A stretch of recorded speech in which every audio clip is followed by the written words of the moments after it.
Hey, welcome everybody to the Sharpe Way show. I am very happy that you have joined me this evening. Thank you so much for giving me a few moments of your evening. And I think I have a cool show today. Maybe not, but I'm pretty sure I do. And if you think I'm going to have one, then do me a favor. Since you like my show, like, comment, share. It does matter. Let people know that we're out there so they can see us and start talking cool stuff about us.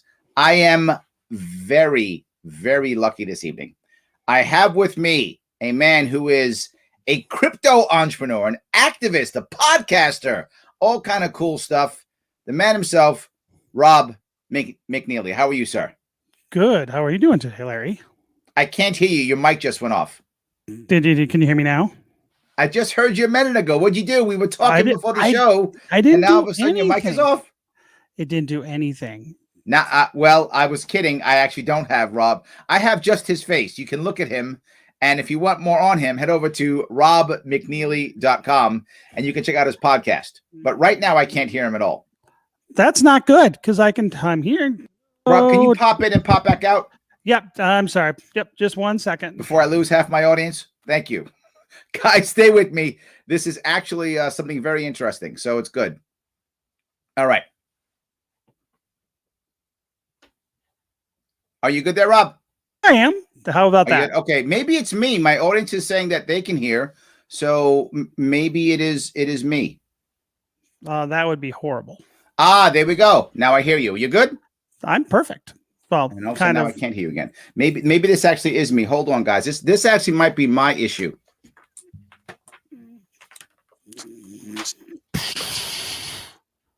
Hold on. This actually might be my issue. So let me hold on. Let me give you this right here. This might be my issue.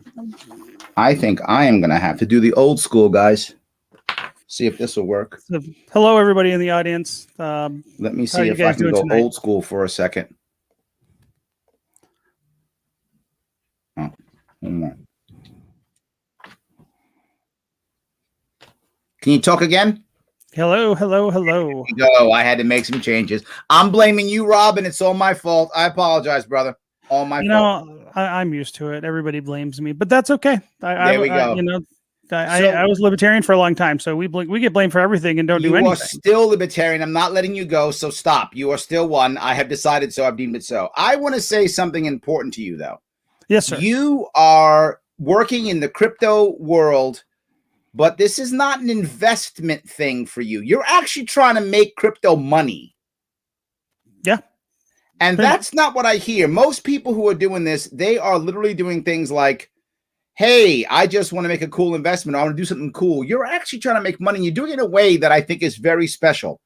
You are focusing on specific industries, which are basically red flag industries. And tell me about that.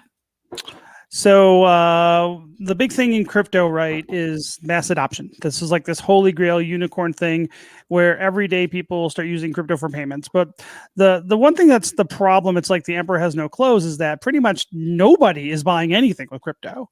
And It doesn't even matter if you go down the list on CoinMarketCap on the top 100, and really nobody is. Now, yes, I know that there's the occasional person buys a pizza or what have you, but in the grand schemes of transaction volumes and things, it's not really happening. It's minuscule. Yeah. And I think there's some specific reasons for that. But when we started our project almost a little over 3 years ago now, we said we wanted to answer that question: is why hadn't mass adoption occurred? And so we went down this kind of like, I made it into like a research project because I'm like an entrepreneur. I'm not a developer, but I see things, and then I'm like, I want to understand why this hasn't happened. Bitcoin had been around 9 years at that point. Yep. Was hundreds of millions of dollars in market cap at that point. And we came to a couple conclusions, and maybe some people in your audience, especially certain project maximalists, won't like us, and I respect that. But we are not competing with Bitcoin or Dash. We view our competition as Visa and MasterCard and Venmo and PayPal. So hold on. Let me walk down that road for a second. I mean, this is not what people say, which is why to me this is so interesting. Most people say, well, let me find something that will compete with Bitcoin, because then I'll be able to make tons of money and such. But I think your point's a valid one. The average person who buys crypto, it's basically an investment for them, or it's, or maybe even a status symbol in theory. right? It's either an investment, it's an investment or status. They're buying Bitcoin because they want to be cool like McAfee, or they're buying Bitcoin because they're going to make a killing in 5 years from now. Now, I got to ask, when you started talking to people about this, did they think, no way, you're nuts? Did they think, why? So, when you start off, we were originally an Ethereum token, and then later we built our own blockchain and then swapped over, and where we are, got to where we are today. But ultimately we said the holy grail to me in crypto is still payments and solving that financial freedom element. And we said, so our focus has been, how do you close that last mile of crypto adoption? Okay. And I did coin that term. So a couple of years ago, but I like it. And so we said, look, the couple of reasons, like you have $1 billion market cap projects that have no customers. Yes. And they've been built into these large investment assets, and they perform like 401ks and investment assets. And by the way, I own a lot of Bitcoin. I love Bitcoin. So I am not an anti-Bitcoin guy. I have more money in Bitcoin than I do our own projects. So there we go. And I've been very happy with that investment, but even the Bitcoin community admits they're a store of value. Right. And so to me, we said, look, payments to me is the holy grail, but how do we get there? And so we kind of went down this rabbit hole and said, look, one of the problems is that no one in crypto communities typically do marketing, like real marketing and real onboarding. And this makes a lot of sense, right? Because if you look at most crypto products, they're led by hardcore, super duper software engineers and developers. 100%. Yep. Well, if anybody's ever worked around those guys, and they'll freely admit that most of those guys hate sales people in sales. They hate people. And they hate, well, not all of them, but they hate marketing. And so, And so I did this exercise, and I started looking at all the, non-Bitcoin projects that had like teams and websites, and you start looking at their websites, and pretty much every one of these teams out there with $1 billion market cap projects have teams. Yep. And everyone in charge is, everyone on the team's a developer. There's no one in charge of sales or marketing, business development. That tells you a couple things. One, that organization probably doesn't value those functions, at least at a high level. And two, those functions are not probably being performed. And so we also went down and said, okay, why else could mass adoption not have happened? Why are people hold on 1 second. Adam says yes. Yes, we do. We hate them. So I think Adam's on your side. I love you, Adam.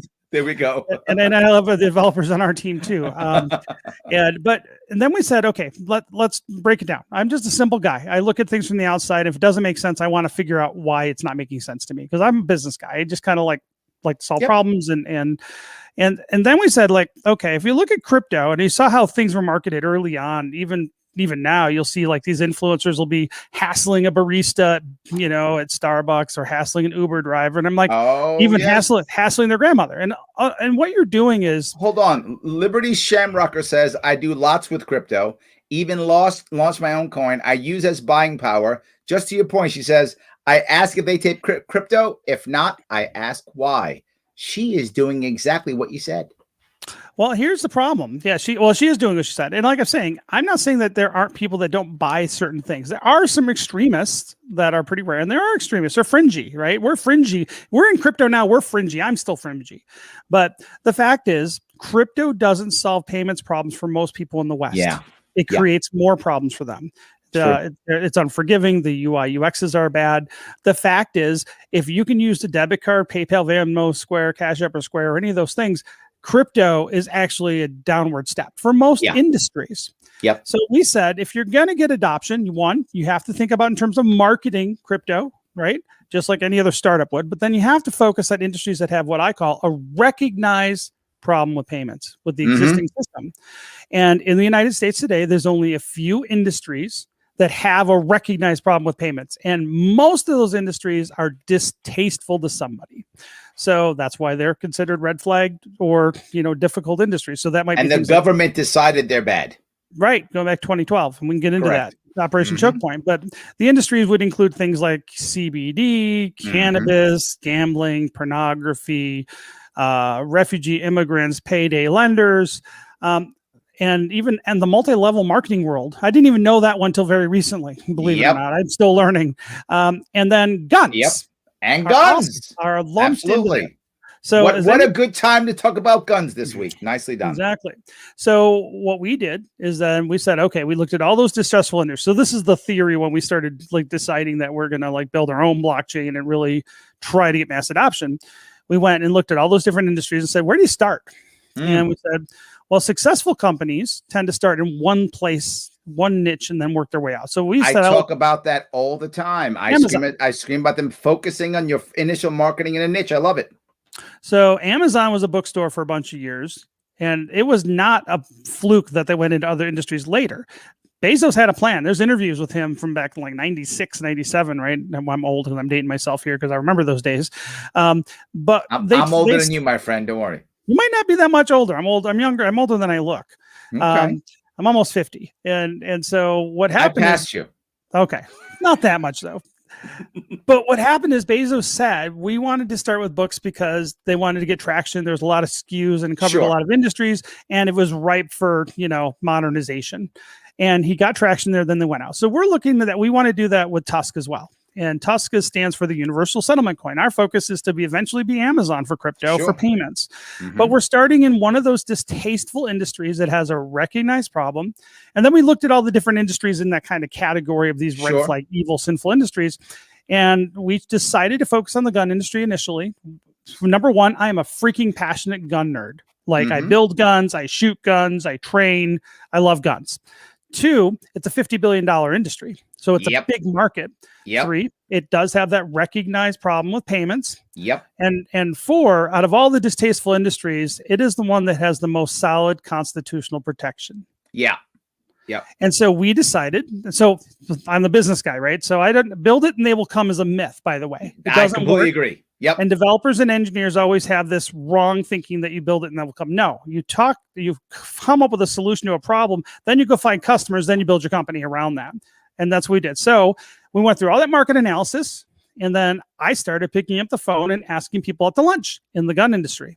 There we go. Retailers, manufacturers, and I had a lot of lunches. Spent $500 on lunches. And I learned a lot of things. Not only do they have that recognized problem, not only do they pay sometimes up to 7% credit card transaction fees. I was blown away when I learned 7%. That is, I mean, so far. That's terrible. That my God, like per transaction. Your margin has to be like 80% now. I mean, it's crazy. It is insane. And so, but on top of that, I also found out, especially custom gun builders have a huge chargeback problem. Right. And so I would have known some of this stuff had I not actually started talking to potential future customers before we ever started coding. So let me move to the next step if I can. You decide you're going to basically help facilitate gun owners or gun retailers to have people purchase their firearms through cryptocurrency versus through dollars, through credit cards, through cryptocurrency. That's been the goal. Is that correct? That is our mission, is to protect gun retailers from debanking as an insurance policy, solve their chargeback problem, solve their transaction fee problem, and improve their cash flow. And we're going to give them free marketing to boot. Win. But I want to go through something because I think my audience doesn't know this. That while there's obviously been an assault, or will be another assault on guns coming up here for sure, you're looking at the idea of cancel culture almost in a way, almost like a back-ended cancel culture, not canceling the gun or the gun shop, but making it to where no one can do banking with them. So it's so hard to do. It winds up crushing the shop, or they have to pay so much money, and it just keeps the gun industry down. Is that where I am? Exactly. In fact, the gun industry was the first big cancel culture industry for way before this woke nonsense is taken over society. So it's interesting. One of the brothers of one of our development team has an FFL, and he's a federal firearms license dealer in Colorado. He told us, one of the guys I talked to, and he says it took him he had to shop 7 banks to get a checking account. For his FFL. I understand he's already background checked by the ATF, got a federal firearms license, which involves a whole lot of dog and pony show. Nick in the group would admit he'll tell you what it takes to get an FFL. And he couldn't get a bank account. I'm not even talking credit card processing, just a checking account. And the 7th bank, it was because he knew the guy from church and one of the branch managers, and he ran it through. I've heard numerous occasions where someone will set up a random LLC for their even just parts business, not even an FFL, where they sell gun related parts. They set up like Rob's Enterprises through their state. That's their LLC name. They get an EIN with that name. They go get a checking account, set up a PayPal account. And then like 3 months later into it, they're doing sales. PayPal finds out that it's gun related. Gun parts are verboten. And then they'll freeze their account for 6 months. They'll immediately cancel their PayPal account. They'll cancel any other PayPal account, personal, associated with the email address. And then they'll freeze your money for 6 months if you ever get it back. Yep.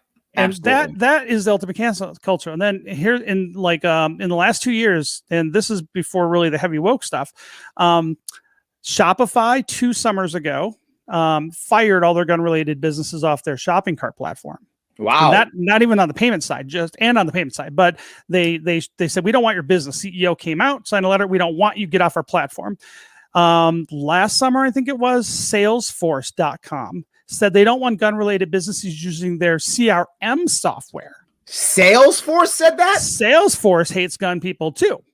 And so it's like, this anti-gun cancel culture has been going on for years. And I never heard that. That's a new one for me.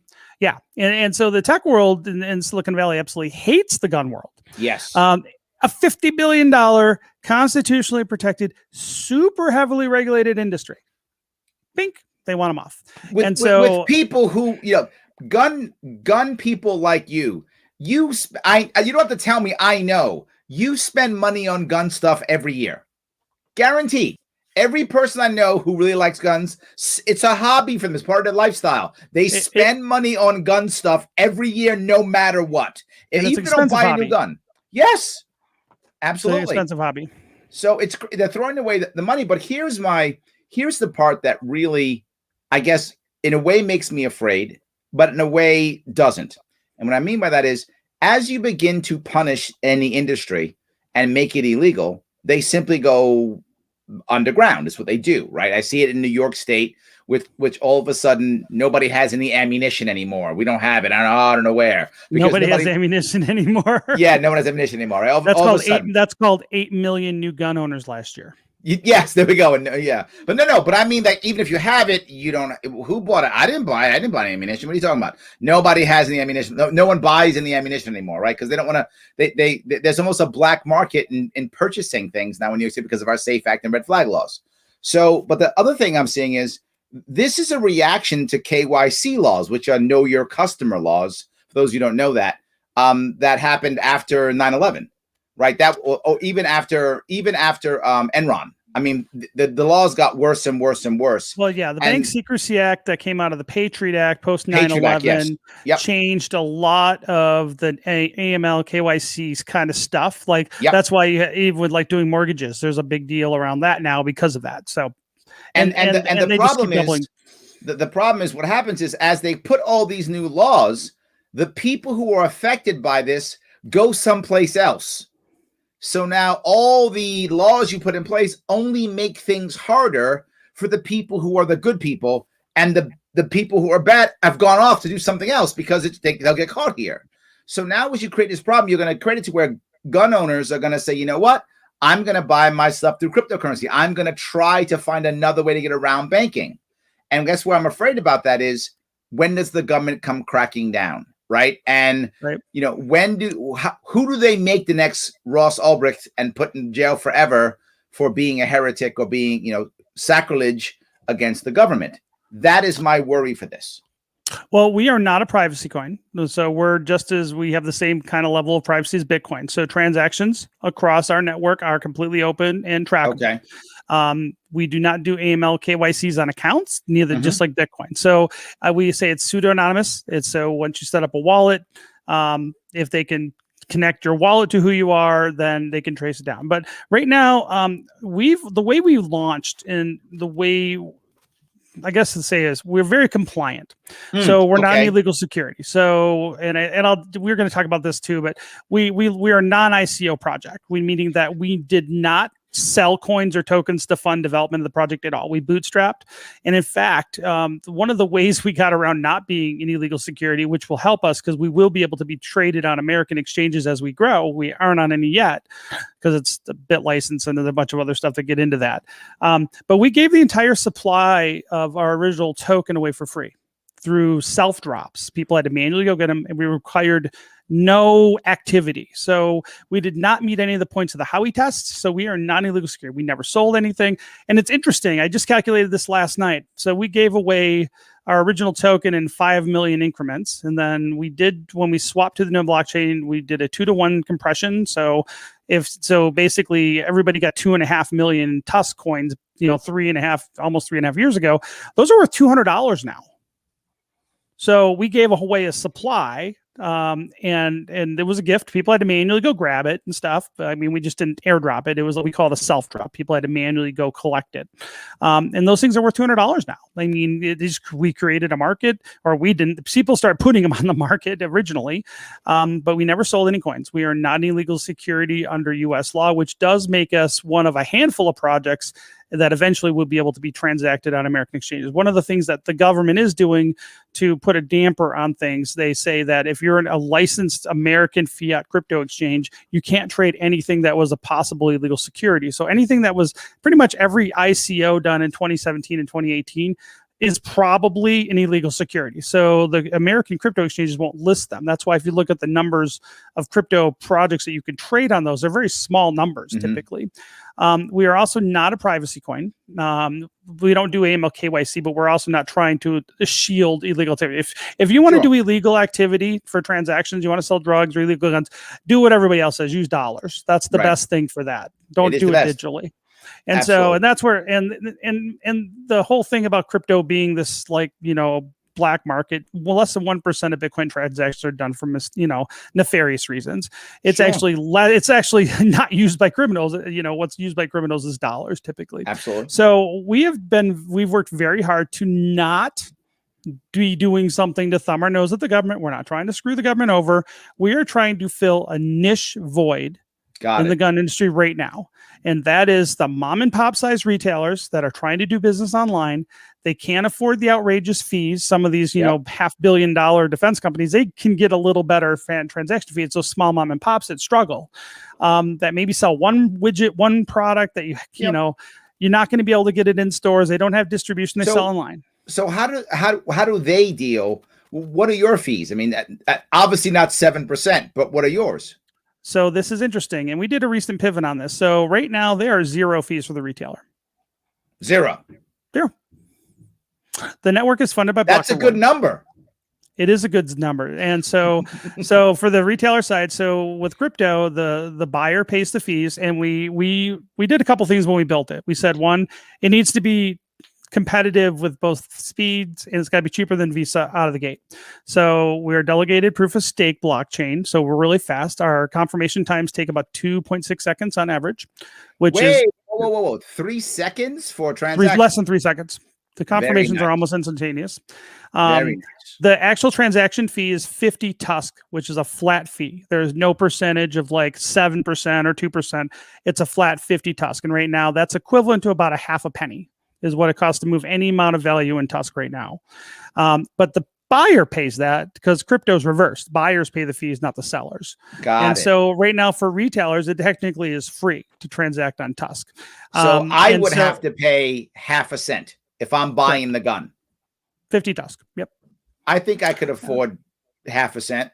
I could do that. Yeah, it's very reasonable. So so here's the thing: we pivoted. We were originally going to have a 0.5% transaction fee, and then the blockchain's been running for a year and a half, and we literally are just finishing now testing our payment gateways. Our first payment gateways we're finishing it this week.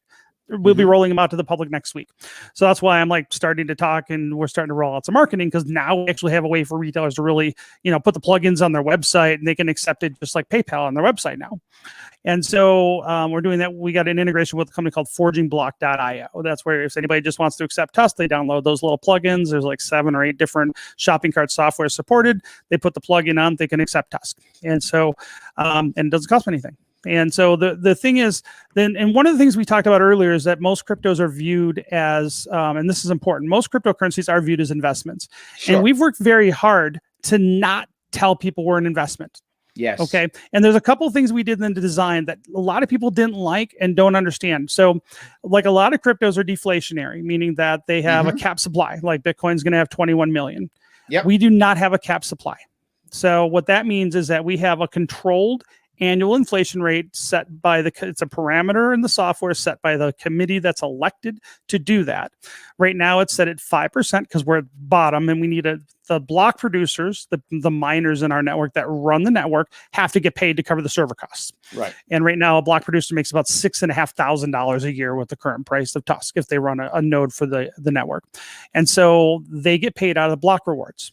And that's what funds the network, not transaction fees. That there will be that little 50 TUSC, but that's going to be a minuscule amount of money. So we said, one, if we don't cap the block rewards, or I'm sorry, or the supply, sure, it's gonna inflate. But here's the thing: it's a controlled inflation, and people know what that is, and it's adjustable, and we're going to adjust that down as the value of TUSC increases. But the thing is, when people, you don't have to cap supply. Bitcoin did not have to cap its supply. Dash does not have to cap the supply. And here's the thing: it's artificially created scarcity. Yes. And artificial scarcity, when you add artificial scarcity, just like De Beers does with diamonds, artificial scarcity, what does it do? Makes the value go up. So artificial scarcity increases the value of something that's in demand. And so De Beers does this with diamonds, but the Bitcoin, Satoshi Nakamoto did the same thing with Bitcoin. Yeah, but my point is, you're doing this because you don't want it to all of a sudden multiply by 50 overnight. I think as we grow, it will go up in value. So, but my point is, we don't want to position TUSC as this investment. I think eventually, I mean, we're going to probably we're at the bottom. So it's like, we can only go up really from here. And I think it will as we get more popular, and then it'll settle out, and we'll have the market will determine what the value is, and it'll come to an equilibrium. But if you start putting artificial, I want to touch on that. I think is really interesting here. Mm-hmm. It's tough to think of anything more libertarian than buying guns with cryptocurrency. That's like really up there in libertarian world, right? Or buying weed with guns with crypto. That'd be another one, right? That'd be yes, buying weed with guns with another one, yes. But that's pretty high up there in libertarian world. But what you're talking about, the way you're running organization, it's very socialistic in that there's voting for what people do. The people kind of control it. Everyone who has, if I remember, everyone who has a TUSC gets a vote or something like that. Isn't that how that works? Exactly. And so it is a delegated proof of stake blockchain, which means that one TUSC is one vote. The other thing we have that's built in and self-sufficient about the network is block rewards. Every time block rewards are created, they're divided into a couple pools. So the block producers that go through and run the network, they have to get paid the most. And then the marketing partner, we have a term limited and elected marketing body that gets funded. So we have marketing funded ongoing because we believe that is important to onboarding people to a new technology and a new service. Yep. And then we have this worker proposal fund. So if someone wants to do marketing or do development or whatever they can imagine, anybody who has TUSC can put in proposal, and then they can get it voted on and get funded and paid in TUSC. And all of that is funded through block rewards. It doesn't have to come from some 7% transaction fee. And I think the other thing, which is different, because it sounds too good to be true until you understand the differences between how credit cards work and how crypto works. We're peer-to-peer. There's no middleman. If you look at how credit cards are funded, there's like a whole stack of people just grifting middlemen in the whole SWIFT system when you're doing payment settlements and stuff with credit cards. And they're all taking transactional fees instead of some kind of flat fee. I mean, Visa could say, oh, it's only going to cost you 10 cents to move money around. They don't have to charge a percentage. Right. They make a lot of more money charging a percentage, right? Absolutely. Sure. And so, but we also know that in the credit card world, it's a race to the bottom with fees because everybody in credit card processing is trying to undercut each guy a little bit more with a 0.25% here, 0.1% there. And we said, look, the future is going to be crypto payments, and it may not be TUSC. It may be somebody else is the guy who wins that race, right? We're just kind of in that race. But if we are completely self-sustainable, and the blockchain's been operating for a year and a half, completely funded by block rewards. And so we said, why change that? Okay, because we're not greedy. We're a decentralized project. We're not a for-profit company. We're kind of like a nonprofit combined with a co-op with the voting. And That's so what I'm saying. This is kind of like gonna make some people's heads gonna explode. This is kind of like libertarian socialism. well, you know what? It's like the thing is there's no coercion. So I think That's ultimately my exact point of libertarian socialism. No coercion. People deciding to act this way, almost like worker owned in a way, or I'm not customer owned. I'm kind of both owned. I hate the word stakeholder, but stakeholder owned probably makes sense. There we go. Stakeholder owned. There we go. And so, but ultimately, it's a delegated proof of stake blockchain, and people can vote on how the things are operated. I am just the figurehead because I got a big mouth, and I'm the extrovert of the group. But we have a whole lot of people working on it behind the scenes. But we also feel that even, that's another tough one. How do you market a decentralized project? So that was the whole marketing partner thing. That's one of the things that's a little different about us. We said, because I come from a sales and marketing entrepreneurial background. So to me, I'm like, you got to do sales. You got to shake hands. You got to go to conferences. You got to let people know what you're doing. So you're actually going to gun conferences as a crypto company. Yes, as a crypto project, we're not a company. We're no LLC, no C corp. As a crypto project, I don't want to get you in trouble. Crypto project. Well, I just want to be clear that there is no company. So, at some point there may be a foundation that needs to be built, but right now we're just a protocol. And so like in 2020 sucked because of COVID, because all the in-person stuff got canceled. But in 2019, I went to the Gun Rights Policy Conference, the NRA conference or convention. I went to SHOT Show, and we are now, because I'm vaccinated, we're going through a bunch of in-person stuff. So this year, and kind of about, this TUSC is sponsoring as a major sponsor the first gun maker match competition. So Rob Pincus. So Rob Pincus is doing a thing in Florida in June. And this is going to be a cool event. So it's the first of its kind shooting competition for DIY and 3D printed guns. So 80% made guns. Look at that. And those are really fun. This is the cool thing about TUSC. Okay. So a guy out of Mississippi who's a gun builder, I didn't even know about this event. And he said, Rob, I want to sponsor a TUSC team to go from like Mississippi over to Florida and shoot. And on behalf of TUSC, do you think I could put in a proposal and get that funded through the network? I go, that's amazing. So he put in a proposal to fund jerseys, ammunition, training, travel. And I'm like, well, I want to go now too. So I'm going to shoot on the team. And then I said, this is a pretty interesting event. And then I started researching it. And then I called Rob Pincus up and I go, this is a cool event. How can we get more involved? We've got a team going now. So someone came up with an idea in the community. He likes what we're doing with TUSC. Right. Just called me because they like to get my input. But, and I said, hey, that's a cool idea. And meaning I'd support it. Sure. I don't have controlling votes at the network, but I got a lot of influence just because of my position with the project. I'm one of the co-founders. So I said, that's awesome. But he put in a proposal. It got funded. So the community voted on it. And so then I called Rob Pincus. And I said, I looked at their website. I'm like, I really like what you're doing with this. And so I said, is there any way we could get TUSC involved as a whole sponsor of the whole event? And so Rob Pincus just put in a separate proposal. So where now what's happening is TUSC is going to actually offset, and they put in a proposal. I don't know if it's gotten approved yet because I think they just put it in yesterday. And so what we're going to do, though, I think it's going to pass because it's a cool idea. What they're going to do is that we're going to offset the price of every ticket with the equivalent amount of TUSC. So every person who shoots in the competition gets, I think it's like $50 a ticket or per event. Every person that signs up for that event is going to get that much back. So we're going to essentially try to make the competition free. I like that. And so, but this again is just, they have to put in, but Rob's got to put in the proposal, the community's got to vote on it, and then it gets funded.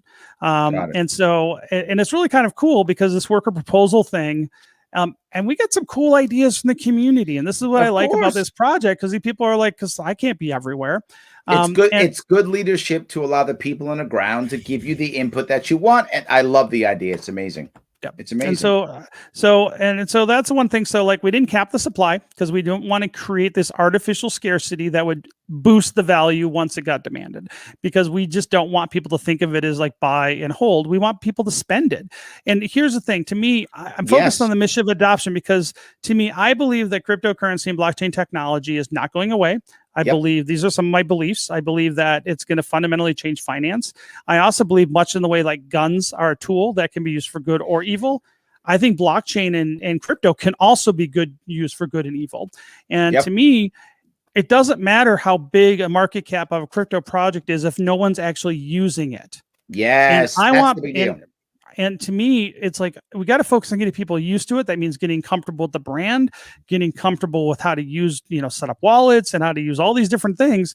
And somebody's got to hold their hand. And a lot of crypto projects have this build that they will come, read RTFM. We don't want to talk to you because we're developers.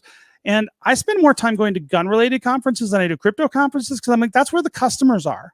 Yeah, that's where the people who have a problem are. We need to spend time with there because regardless of this whole like trustless thing that you see in crypto, people want to do business with people they know, like, and trust. And I can tell you when I go to these events and you explain to crypto and you have enough time to talk about it with people, it's like light bulb. This solves a big freaking problem for these people and they love it. And here's the thing. It's like no one from any other crypto project is going there. Well, this is funny you brought this up, right? I mean, I've been talking about this as a way of solving, believe it or not, New York State's education problem. You're basically trying, even though not in the long run, a short run, basically create a gun coin, right? He's basically trying to create it in theory, right? Something that people buy guns with this coin. I was trying to create that that's how we pay for our education. Our education is so insanely, and the way I get people to adopt it is our education in New York State is about a $60 billion industry. Wow. So I just say, if you want that money, you have to take it in our new coin. And then banks get a transaction fee to shift it back into dollars. It's like EBT. Yes, exactly right. EBT. Like people don't understand. Everybody's like, and I was just talking to someone about this today, EBT, right? EBT was to reduce the stigma of food stamps. But the reality was, it was that banks wanted to get that transaction fee. That's exactly right. And this is why I bring this up. People think I'm crazy, but then when they hear me talk about it, they go, wow, that does make sense. Because if I just made $60 billion in a coin, nobody would care. But if I said, no, if you want this money that it's already part of your budget, $60 billion in New York State education, you'll take it any way I give it to you. And if I decide to give it to you in education coin, you'll take it, and banks will be fine as long as you get a transaction fee, change it back into dollars, life is good. So I actually was thinking about this already as a way of doing it, but only for education, for nothing else. That was my concept, but I got a feeling I'd get sued anyway. But I do appreciate it. Well, one of the things that we have, we're probably going to build it in. We have a little bit of a split already. We're going to put a little charity fund built in. So this is the cool thing about our project is that we can morph and evolve. So one of the things that we've been mulling around as a team later on is to basically slice up those block rewards a little differently. So as we grow, the amount of money we'll have to spend on marketing will probably have to subside as we are more successful and people know who we are.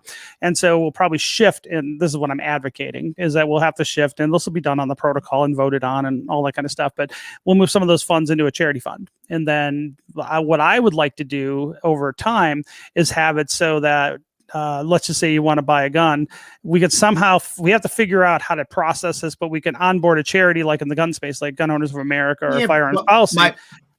There's a problem, though, I think, and you're already talking about it, right? Which is the idea that when you say it's crypto and or gun, social media will very often try to shut you down. It's very easy for them to shut you down, to somehow, shut you out, censor you, whatever the case may be. And it's a challenge. And with that in mind, guys, you know who my sponsor is, theadvocates.org. So head over and take the censorship and free speech survey. Did you see that cool segue, Rob? That was a good segue. So yes, head on over there and take that if you would. You know my sponsors like it. It's very important.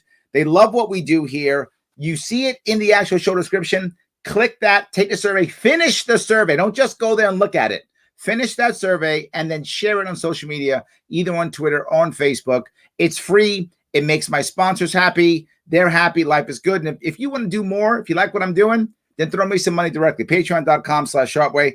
$10, $25, whatever you got. If you're getting those big Biden bucks right now, no worries. Throw $100 my way. I appreciate that. It's awesome. And you know what else is free? Like, comment, share. All free. Any of those. And we rock and we roll. But I want to ask something else of you, Rob, if I could. Sure. If someone's interested right now, like, man, this sounds cool, right? I want to help. Is helping you finding you a gun retailer? Is that the way to help this? So where we are literally, so what we haven't actually formally announced it yet, but we're going to be rolling out payment gateways to the public probably this week, and our first third-party mobile wallet integration this week. So you'll kind of hear it here, but we're going to do the official announcements. So what that means is that we can start onboarding retailers. So we've been talking to a lot of, actually on a national basis, some big players, and they're kind of, getting aware of us. We do have several folks that have been in our beta program. In fact, Nick was in here earlier from Eastside Traders. They're actually in upstate New York. They are one of the first retailers to accept TUSC. So I got to talk to you about getting your payment gateway up, Nick. There we go. We already have a body armor company in Spanish Fork, Utah, that accepts TUSC right now. They've been doing they've been processing the transaction manually because, like I said, our blockchain's been up for a year and a half, and now so you can buy body armor right now at citizenarmor.com with TUSC. And so, I want to touch on something someone said in the group. How are we getting people to onboard? So this is the general. Let me grab some comments since you're looking at them, and that's the one I'll bring up right now. Paula asks, how are you marketing it to branded people to use it? Do you want this to go mainstream? Perfect timing. Go ahead. Yes. Simple. The question is, yes, we do want to go mainstream because I believe the more people that actually use a cryptocurrency for buying and selling things, the better we're getting them off the dollar, getting them out of the Federal Reserve System. So that is the goal. How we do it, simple. We believe that and even though they're not customers, we think as retailers are our target market customer.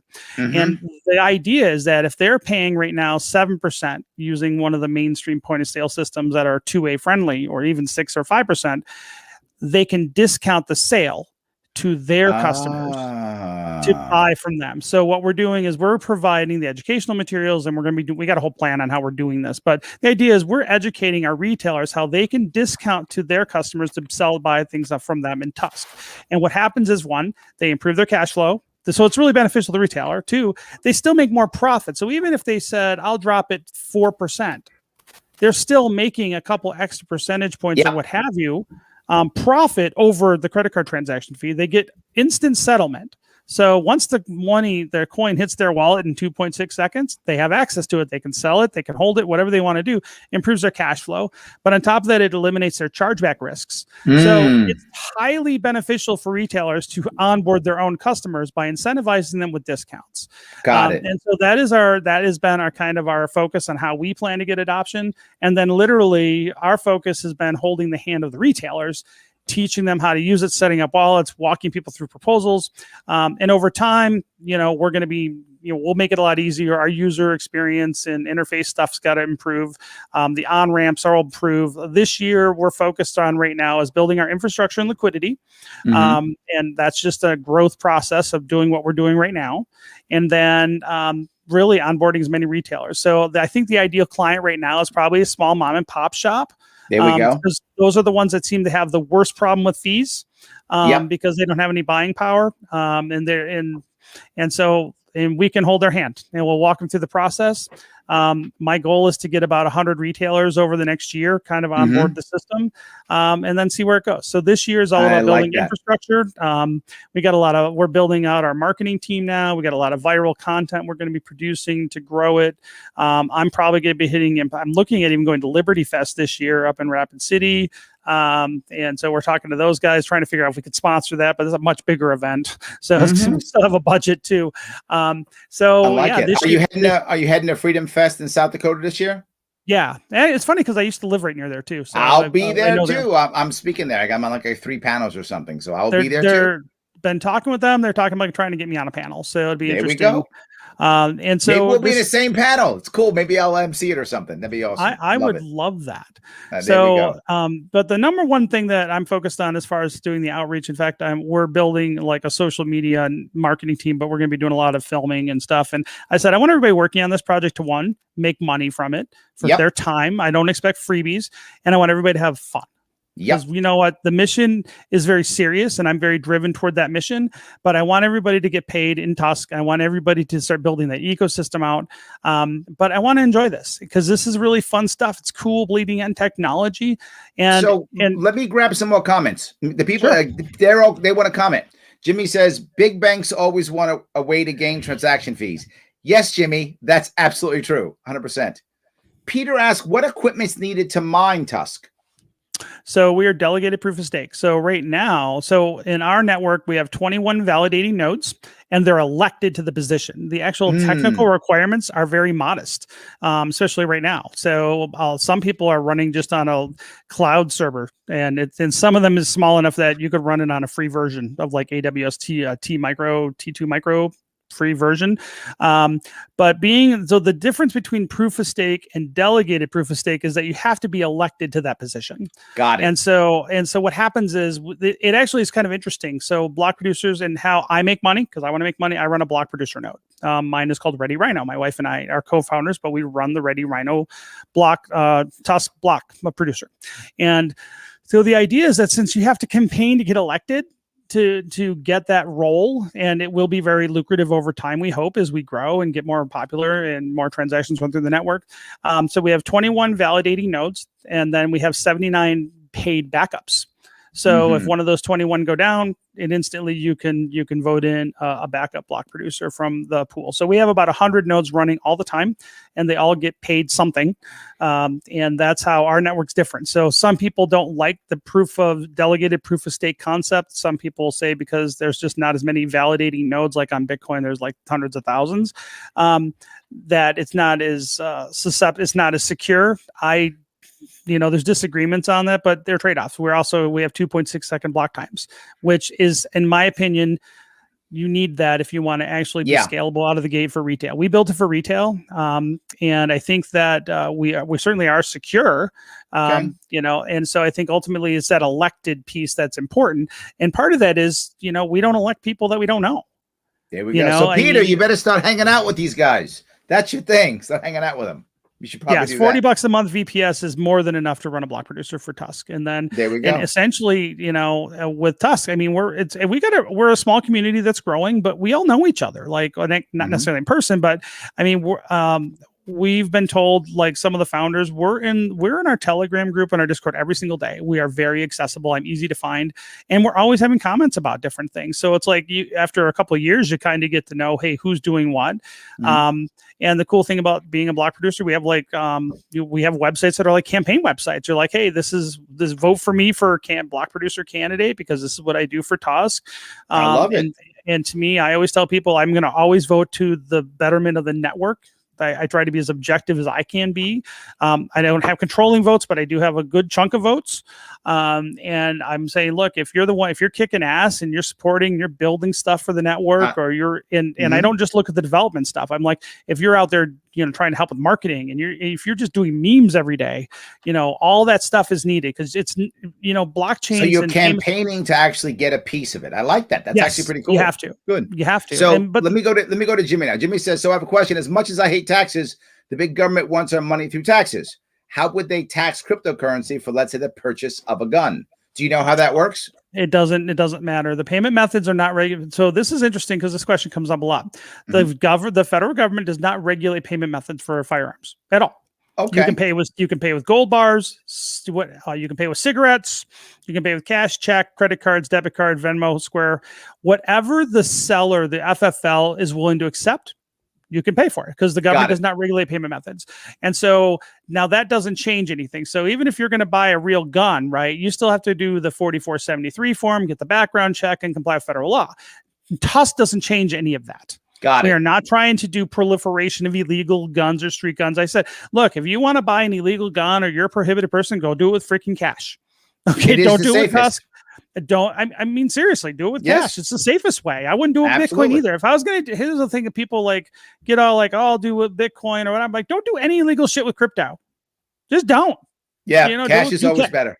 Cash is much better. That's my honest opinion. And I love crypto. But Logan asked, any plans going to Canada? I love Canada. So I learned to drink in Canada because I'm from Detroit originally. And so we used to cross the border to go to Windsor and drink from age 19 to 21.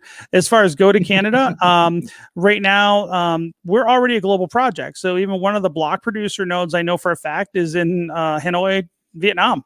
We have servers all over the world running the network. So this is a thing it's funny because our original, when we originally distributed the supply of our token, a lot of it went abroad. Like there's probably more Mm. TUSC in other countries than there is in the United States right now. Wow. And we have team members from all over. In fact, we got people in our group that are from South Africa that are pro-gun people from New Zealand, people from Asia.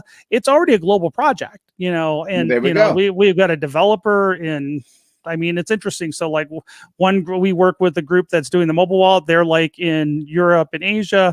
I think the forging block guys, half their team is distributed in like Russia and in the United States and spread around. I mean, crypto is everywhere. And I love that.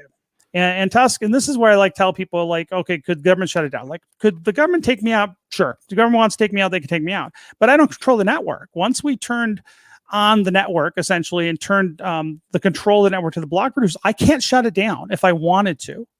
Well, and trust that's me, there's the biggest point yet that I love you brought up, right? Even if you wanted to start canceling people, you can't. There's no functionality to shut down accounts for political reasons like we're seeing with everybody else. And trust me, there's some jerks that have accounts on our network that I would love to shut down just because they're just assholes. Right. Excuse my language. But the reality is I don't have that power, and no one has that power. It's just not part of what a blockchain does. Right. And so, and that's that anti-cancel culture kind of thing that's just kind of inherent with it. So I want to grab Adam's question because I don't know what this means myself.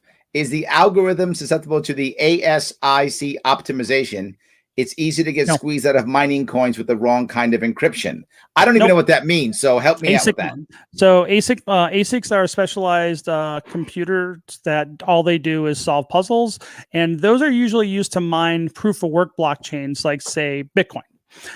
We don't have mining like that. So our block producers don't have to solve these complicated puzzles. So you don't need a complicated computer that's dedicated to solve those puzzles.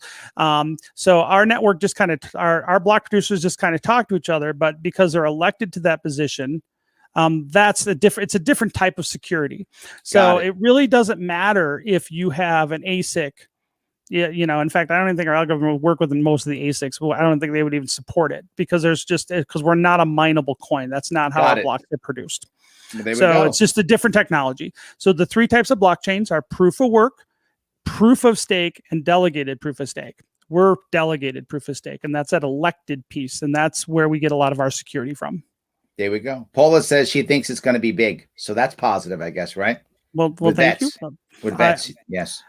Well, I certainly hope so. I can tell you the good thing is we're in very sustainable position. So there's no full-time people that work on TUSC other than me probably. And everybody's got like a day job.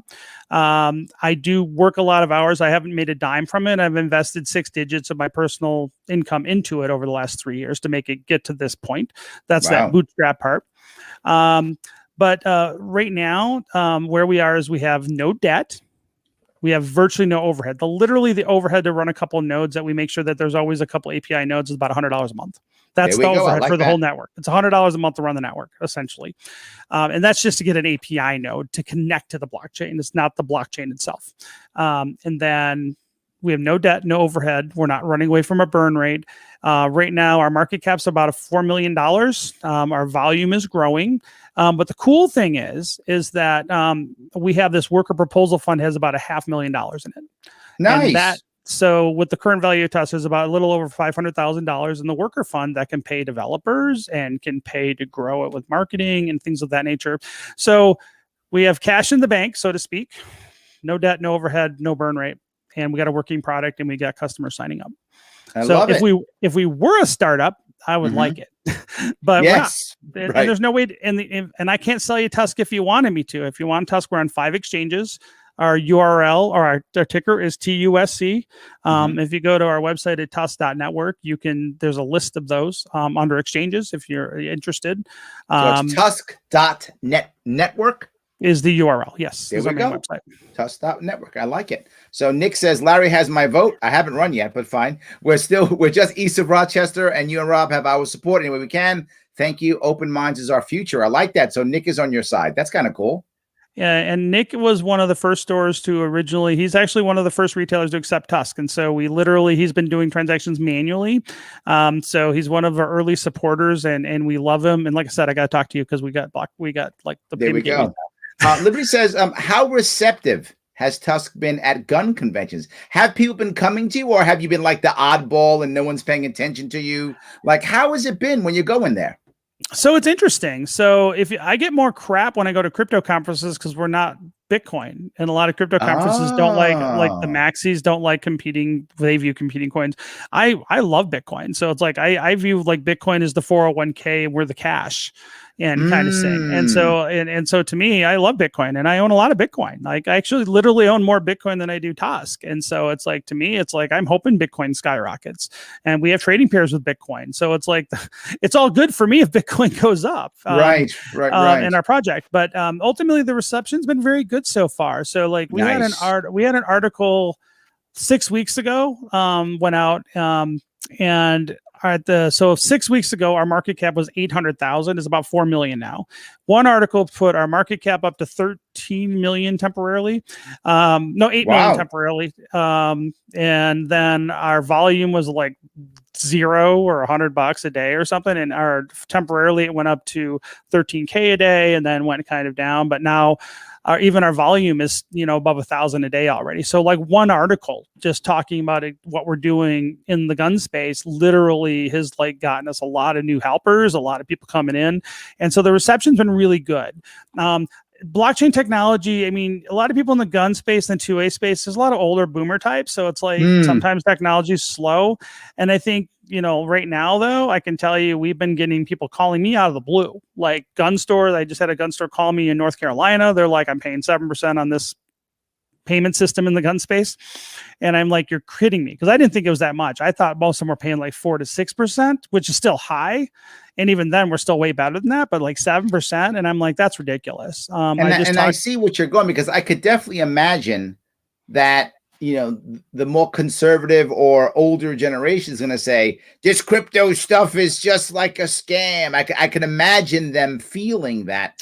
But I guess when you go from 7% to half a penny, I don't know, that makes them rethink a bit. Am I wrong? I think so far, yes. And I think ultimately it's going to matter, because right now I always say I say, look at this, set up a payment gateway. Let's get you in the system. Let's teach you how to use it. Tell your customers about it. Let's help them on board. But let's just be an insurance policy in case the rug gets pulled out from under you from your credit card processor. Your bank decides to screw you over. You already have something else in place, so you have a continuity of business solution. So ultimately, I think as we grow, this is a multi-year process. And Sure. The cool thing is we're set sustainably to last a multi-year process. I think we're trying to build something that'll be here in 50 years. And so ultimately, I'm not on a timeline. We're sustainable. We're sustainable in perpetuity right now. And so ultimately, it's just going to be, the fact is the economics and the politics are going to drive people out of the traditional legacy system. And that industry doesn't want the business of the gun industry. And so, and ultimately, I think even like when it comes to like Odyssey, which is a blockchain solution comparable to YouTube, they're going to grow because for the debanking issue, Minds instead of Twitter. I think these blockchain type solutions are where we need to be looking, so we can actually keep having not only freedom of speech, but freedom to transact. Yes. And I think it is a fundamental freedom. And ultimately, you have to look at decentralized technologies. It may not be TUSC that is the one that wins this race in some point. I'm fully aware that, maybe someone else will, come up, start, and they'll see the gun industry and they'll get there faster than we can. I accept that. That's always a possibility, right? But I can tell you somebody's going to do it and get a decentralized technology into the space because they need it. They need it. They're desperate and they are hanging by a thread. And I would say, it'd be very interesting to see where we are in 4 to 6 years under the current administration and what they're going to do to the gun industry. And you got to remember, no one forced Salesforce to screw over the gun industry. No one forced Shopify to cancel out the gun industry. So understand that you don't have to have Biden pass an executive, illegal or unconstitutional executive order to screw the gun industry. But if they say, we really don't like guns, and wink, nod, Mr. Banker, our bank examiners are going to, feel, very strongly that you should get rid of your gun clients. Right. So what does that do? Right. And so that's my point. What do you got? They don't have anything else. Right. So it's like, no, I'm with you. So eventually it'll be someone else, us or someone else who's going to do it. But, I'm here now and we're here with our project and we're working really hard to make that happen and help onboard these people. I think some people are never going to do it. And I think, a lot of people are going to be open to the concept. And ultimately that's how change happens. I mean, look back now and you look how many people in 1998 said they'd never put a credit card into a web browser, right?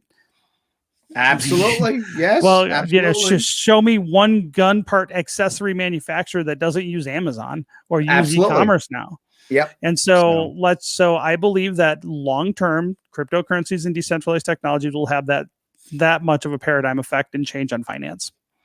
so before we wrap this up, is there anything else I missed? Some part that maybe I should have brought up and I didn't bring up, or something you want to get out there that I failed to mention? No, one, I have to say you did your homework. So we didn't even talk before this. And you did your homework. And I appreciate that as someone who is a podcaster, because you were asking me questions. I'm like, there's no way you just guessed that. You did some research. So thank you. And I appreciate you taking the time to really look at what we're doing and give us this kind of this podium to talk to your audience and talk about what we're doing.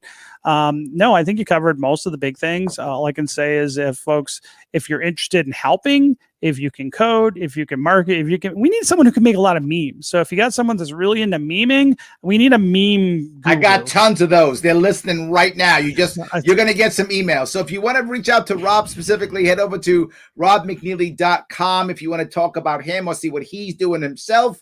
If you want to check out TUSC, is TUSC, TUSC.network. To check out TUSC, that's TUSC.network, or robmcnealy.com. Either one of those, check them out. Rob, thank you so much for coming today. I appreciate that. Well, Larry, this has been a great time. And if you ever want to have me back on, I love talking with you. There we go. Everyone else, thank you guys so much for this evening. I will see you all next